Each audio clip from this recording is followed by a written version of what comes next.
Hi everyone! Good evening! This is Manay Gina and welcome back sa aking YouTube channel. So guys, for today's video, pag-usapan natin si Moira De La Torre. Pero bago ang lahat, please huwag kalimutang i-like, share at pakisubscribe sa aking YouTube channel. So guys, di ko alam kung totoo ang usap-usapan at sinasabi nila na in-unfollow si Moira ni Samuel B, TJ Monterde, Ying at Eric Santos. So, ako guys, bumabase lang ako doon sa napanood ko, doon sa nababasa ko.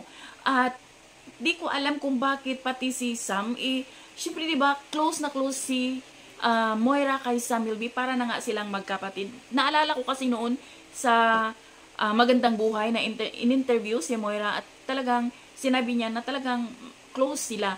Pero, bakit kaya? Ano kaya ang dahilan bakit in-unfollow ni Sam at ng iba pa niyang kasamahan? Dahil ba sa binitawan na siya ng cornerstone? Or kung meron pang ibang dahilan?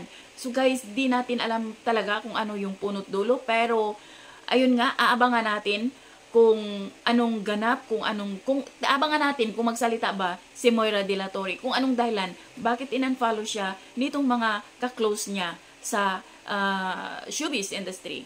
So, yun lang guys. Thank you for watching. Until then, bye. God bless everyone. Bye, be kind.